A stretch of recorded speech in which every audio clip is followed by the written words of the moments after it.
నుంచి ఆ జిల్లాలో టీడీపీకి దశాబ్దాలుగా ఆయనే పెద్ద దిక్కు. ఇప్పుడు ఆయన ప్రత్యక్ష రాజకీయాలకు దూరం జరగడంతో నెక్స్ట్ ఎవరన్న చర్చ చాలా కాలంగా జరుగుతోంది. అయితే అనూహ్యంగా మంత్రి పదవి దక్కించుకున్న ఆయన ఇప్పుడు అదే రూట్లో పావులు కదుపుతున్నారట. జిల్లాపై పట్టు బిగించడానికి విశేషంగా ప్రయత్నాలు చేస్తున్నట్లుగా ప్రచారం జరుగుతోంది.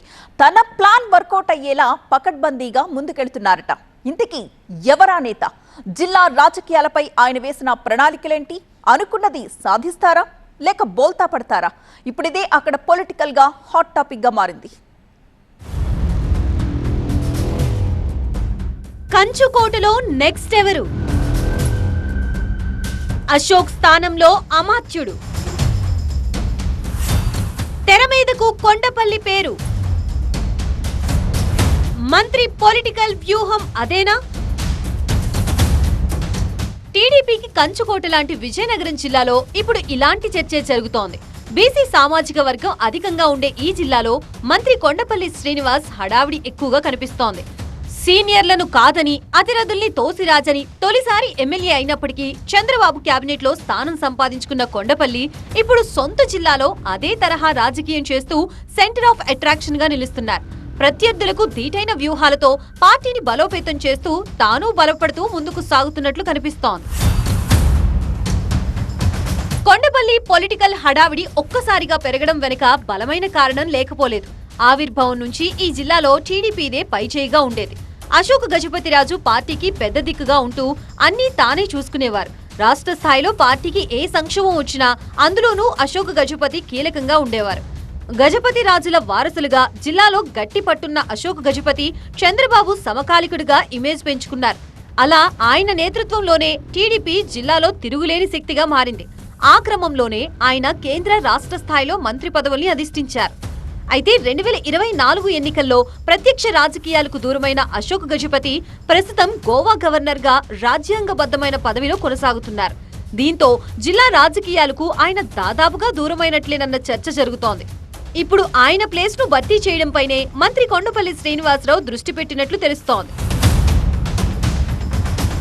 రాజకీయాల్లో ఎప్పుడూ పరిస్థితులు ఒకేలా ఉండవు కాబట్టి అలాంటి మార్పులే ఇక్కడ జరిగాయి.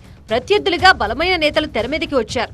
నాడు కాంగ్రెస్ నుంచి బొత్స సత్యనారాయణ అరంగేట్రం చేసి ఎంపీగా విజయం సాధించడంతో సీన్ మొత్తం మారిపోయింది. వార్ వన్ సైడ్ గా ఉన్న రాజకీయం జిల్లాలో టగ్ ఆఫ్ వార్ అన్నట్లుగా మారింది. తనవైన వ్యూహాలతో టీడీపీకి ధీటుగా రాజకీయాలు చేస్తూ పార్టీలకు అతీతంగా జిల్లాలో తన పట్టు పెంచుకున్నారు బొత్స. ఈ క్రమంలోనే 2019 ఎన్నికల్లో జిల్లాను వైసీపీ క్లీన్ స్వీప్ చేసింది. 2024లో మళ్లీ జిల్లా మొత్తంగా కూటమి వశమైన బొత్స సత్యనారాయణ హవా మాత్రం తగ్గలేదని చెప్పొచ్చు. ఆయనకు తోడు జిల్లా వైసీపీ అధ్యక్షుడిగా ఉన్న చిన్న శ్రీను బొత్సకి బలమైన సపోర్ట్ గా ఉన్నారు. వరుసకు మామా అల్లుళ్లయ్యే ఈ ఇద్దరు నేతలు జిల్లాలో వైసీపీకి బలమైన నాయకత్వంగా ఉన్నారు. జిల్లా మొత్తంగా అధికార కూటమి ఎమ్మెల్యేలు ఉన్నప్పటికీ మండలి ప్రతిపక్ష నేతగా బొత్స, జిల్లా పరిషత్ చైర్మన్ గా చిన్న శ్రీను వేదిక ఏదైనా ప్రభుత్వాన్ని ఇరుకున పెట్టే ప్రయత్నం చేస్తున్నారు. వైసీపీ పరిస్థితి అలా ఉంటే 4.5 దశాబ్దాలు టీడీపీకి పెద్ద దిక్కుగా ఉన్న అశోక్ గజపతిరాజు ప్రత్యక్ష రాజకీయాలకు దూరం అవడంతో తెలుగు తమ్ముళ్లకు దిశానిర్దేశం చేసేవారు కరువయ్యారు. క్షత్రియుడైన అశోక్ గజపతిని అందరూ తమ సొంత వ్యక్తిగా ఆదరించారు. ప్రస్తుతం పార్టీలన్నీ బీసీ నినాదం బలంగా వినిపిస్తున్న వేళ టీడీపీ అధినాయకత్వం కూడా బీసీ నేతలను ప్రోత్సహించక తప్పని పరిస్థితి ఏర్పడింది. అలా నాయకత్వంపై విస్తృత చర్చ నడుస్తున్న వేళ మంత్రి కొండపల్లి శ్రీనివాసరావు పేరు తెరమీదకు వచ్చింది. తూర్పు కాపు బీసీ నేతగా యువనేత కోటాలో మంత్రి పదవి పొందిన కొండపల్లి ఇప్పుడు జిల్లా పార్టీని తన గుప్పిట్లో పెట్టుకునేందుకు మరింత బలపరిచేందుకు కసరత్తు చేస్తున్నట్లు తెలుస్తోంది. నియోజకవర్గాల వారీగా టీడీపీలో ఏర్పడ్డ అసమ్మతి వర్గాలను మంత్రి హోదాలో కూర్చోబెట్టి మ్యాటర్ సెటిల్ చేస్తున్నారు.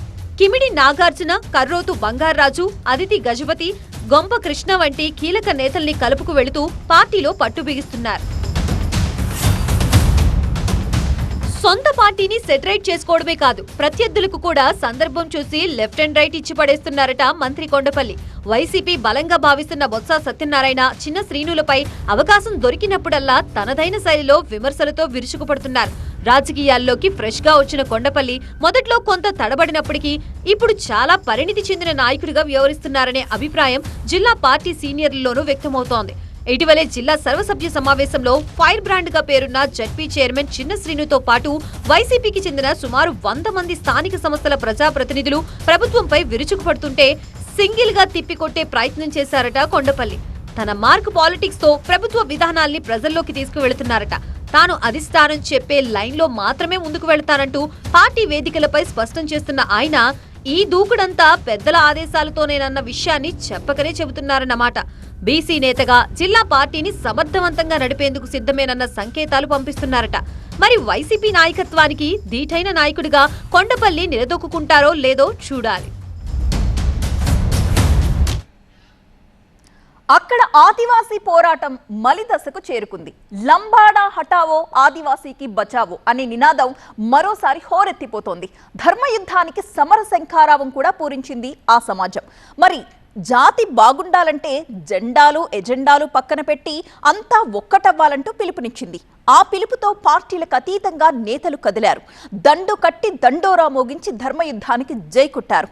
కానీ పోరాటానికి ఊపిరులూదిన అగ్రనేతలు ఇద్దరు మాత్రం ఇప్పుడు జాడలేకపోవడమే ఆసక్తిని కలిగిస్తోంది. పొలిటికల్ గా చర్చనీయాంశంగా మారుతోంది. ఇంతకీ ఎవరా ఇద్దరు, ఏంటా కథ? అడవుల జిల్లాలో మళ్లీ అగ్గి పుట్టింది. యుద్ధ పేరి మోగించిన గిరిపుత్రులు. జాతికి కీలకమైన నేతలు జాడలేరేంటి? వద్దనుకున్నారా? వ్యూహంలో భాగమా? అడవుల జిల్లా ఆదిలాబాద్ మరోసారి అసలు సిసలు పోరాటానికి వేదికవుతోంది. తమ హక్కుల్ని కాపాడుకునేందుకు మరోసారి జంగ్ సైరన్ మోగించారు ఆదివాసీలు. దశాబ్దాలుగా ఈ పోరాటం చేస్తున్న ఈ అడవి బిడ్డలు ఇప్పుడు మలిదశ ఉద్యమానికి శ్రీకారం చుట్టారు. అందులో భాగంగానే ధర్మయుద్ధం పేరిట ఉట్నూర్లో భారీ బహిరంగ సభ నిర్వహించింది. ఆదివాసీ సమాజం సైతం కదలి రావడంతో సభ అనుకున్న దానికంటే 10 రెట్లు ఎక్కువే విజయవంతమైందనే చెప్పాలి. అయితే ఈ పోరాటంలో రాజకీయంగా జెండాలు ఎజెండాలు పక్కన పెట్టి చాలా మంది గిరిజన నేతలు కలిసొచ్చినా ఈ పోరాటానికి నాడు ఊపిరిలూదిన మాజీ ఎంపీ సోయం బాపురావు, ఎంపీ గొడెం నగేష్లు మాత్రం ఇటువైపు కన్నెత్తి చూడకపోవడం కలకలం సృష్టిస్తోంది. ఈ ఇద్దరు నేతలు ఎందుకు రాలేదన్నదే ఆదివాసీ వర్గాల్లో ఉత్కంఠ రేపుతోంది. ఆదివాసీ అగ్రనేతలుగా ఒక వెలుగు వెలిగిన సోయం, నగేష్లు ఈ మలిదశ ఉద్యమం వైపు కన్నెత్తి కూడా చూడలేదట. అసలు ఈ ధర్మయుద్ధం ఏంటి, దాంతో మాకేంటి సంబంధం అన్నట్లుగా వ్యవహరిస్తున్నారట. దీంతో కట్టలు తెంచుకున్న ఆవేశంతో ఊగిపోతోంది ఆదివాసీ సమాజం. ఆ ఇద్దరు నేతల తీరుపై ప్రత్యర్థులు కూడా అదే స్థాయిలో భగ్గుమంటున్నారట. జాతి ఓట్లు కావాలి కానీ జాతి కోసం కలిసి నడవలేరా అంటూ ప్రశ్నిస్తున్నారట. లంబాడా హఠావో ఆదివాసీ బచావో అనే నినాదం ఈ అడవుల జిల్లాలో దశాబ్ద కాలంగా మారుమోగుతోంది. జల్ జంగల్ జమీన్ అంటూ పోరు సలిపిన కొమరం భీం వారసత్వాన్ని పుణికిపుచ్చుకున్న ఆదివాసీలు జాతి బాగు కోసం పోరాటం చేస్తూనే ఉన్నారు. ఇప్పుడు ఆ పోరాటాన్ని మరింత ఉధృతం చేసేందుకు సిద్ధమైంది ఆదివాసీ సమాజం.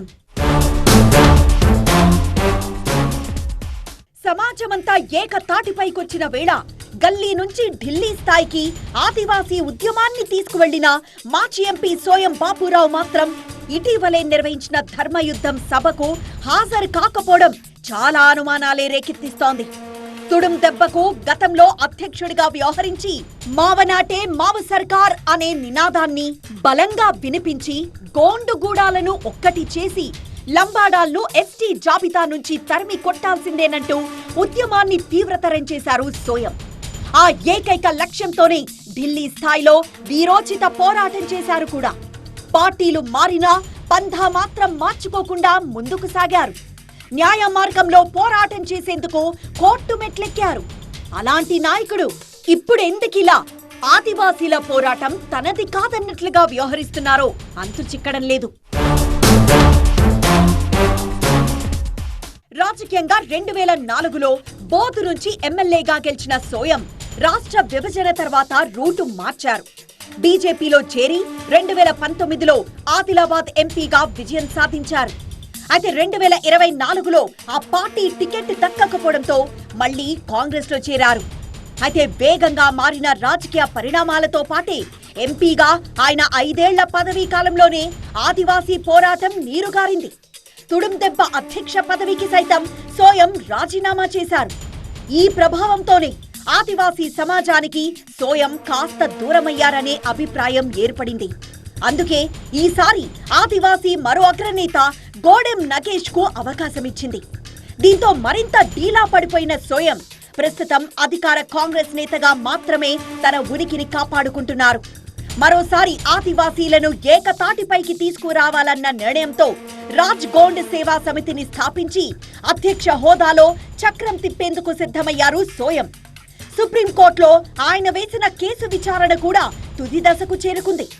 ఇలాంటి పరిస్థితుల్లో ఆదివాసీ సమాజం ధర్మయుద్ధానికి శ్రీకారం చుట్టినా సోయం దూరంగా ఉండడం విమర్శలకు కారణమవుతోంది. అందరి వాడనే పేరు సంపాదించుకున్న ఎంపీ గోడెం నగేష్ సైతం ధర్మయుద్ధానికి దూరమవడం పలు అనుమానాలకు తావిస్తోంది. గతంలో టీడీపీ, బీఆర్ఎస్ పార్టీలో పనిచేసిన ఆయన ఆదివాసీల పోరాటంలో క్రియాశీలకంగా ఉన్నారు. టీడీపీ నుంచి పలుసార్లు ఎమ్మెల్యేగాను, బీఆర్ఎస్ నుంచి ఎంపీగాను గెలిచారు. అయితే బీజేపీలోకి వెళ్లాక సోయం మాదిరే ఆయన తీరు కూడా మారిందా అనే ప్రశ్నలు ఉత్పన్నమవుతున్నాయి. కీలకమైన ఆదివాసీల సమావేశానికి డుమ్మా కొట్టడం విమర్శలకు తావిస్తోంది. ఇదే వేదికను పంచుకున్న బీఆర్ఎస్ ఆదివాసీ ఎమ్మెల్యే కోవా లక్ష్మి సోయం, నగేష్లపై తీవ్ర స్థాయిలో విమర్శలు గుప్పించారు. జాతి కోసం అంతా ఐక్యం కావాల్సిన సమయంలో ఆ ఇద్దరు నేతలు ఎక్కడా అని ప్రశ్నించారు. వాళ్ళిద్దరూ ఆదివాసీ సమాజానికి చెప్పాలంటూ కోవాలక్ష్మి డిమాండ్ చేయడంతో నిప్పు రాజుకుంది. అదే వేదికపై ఉన్న అధికార పార్టీ ఎమ్మెల్యే వెడ్మా బొజ్జు అసలు సోయమే లేకుంటే ఆదివాసీల పోరాటం గల్లీ నుంచి ఢిల్లీ వరకు వెళ్లేదా అంటూ కోవాలక్ష్మికి కౌంటర్ ఇచ్చారు. మనల్ని మనమే అవమానించుకోవడం మాని అందర్నీ కలుపుకొని పోవాల్సిన బాధ్యత మనదేనంటూ సెటార్ లాంటి సూచనతో వేడి పుట్టించారు.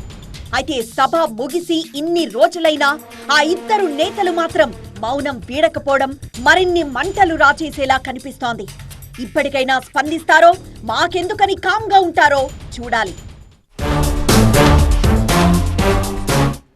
ఆ జిల్లాలో రాజకీయాలు ఎంత కీలకమో ఆ వ్యాపార సామ్రాజ్యం కూడా అంతే కీలకం. అందుకేనేమో ప్రభుత్వం మారినా అక్కడ దోపిడీ మాత్రం తగ్గలేదట. గతంలో క్వారీల్లో తిష్ట వేసుకుని అడ్డంగా బుక్కేసిన పొలిటికల్ గ్యాంగ్ ఇప్పుడు మూటాముల్లే సర్దేసుకుందట. అయితే ఇప్పుడు మావంతు అంటూ కొత్త అధికార పార్టీ నేతలు అక్కడ వాలిపోయారు. వారు పోతే వీరు, వీరు పోతే వారు అన్నట్టుగా రాజకీయ నేతల జోక్యం మాత్రం ఆగట్లేదన్నమాట. దీంతో అసలు వ్యాపారులకు కొసర కూడా మిగలట్లేదు. అధికారం చేతులు మారినప్పుడల్లా మలుపులు తిరుగుతున్న ఆ వ్యాపార ప్రపంచమేంటో, అక్కడి పరిస్థితులేంటో చూద్దాం. చీమకుర్తిలో గెలాక్సీ పాలిటిక్స్. అప్పుడు వాళ్ళు, ఇప్పుడు వీళ్ళు. మారింది ప్రభుత్వం మాత్రమేనా? క్వారీల్లో కథ అలాగే ఉందా? 1976కు పూర్వం ఓ కుగ్రామంగా ఉన్న చీమకుర్తిలో సరైన పంటల పండక భూములన్నీ బీడు భూములుగా దర్శనమిచ్చేవి. ఎప్పుడైతే గెలాక్సీ గ్రానైట్ ఖనిజ నిక్షేపాలు ఉన్నాయని గుర్తించారో అప్పుడే ఈ ప్రాంతపు దశ దిశ మారిపోయింది. అంతర్జాతీయ పటంలో చోటు సంపాదించుకుంది చీమకుర్తి. మండలంలోని చుట్టుపక్కల ప్రాంతాల్లో కూడా గెలాక్సీ గ్రానైట్ ఖనిజం పుష్కలంగా ఉందని తెలియడంతో బడా పారిశ్రామికవేత్తలతో పాటు రాజకీయ నాయకుల చూపు అటువైపు పడింది. అప్పుడు, ఇప్పుడు, ఎప్పుడు ఒకేలా అన్నట్లుగా చీమకుర్తిలో గెలాక్సీ రాజకీయమే నడుస్తోంది.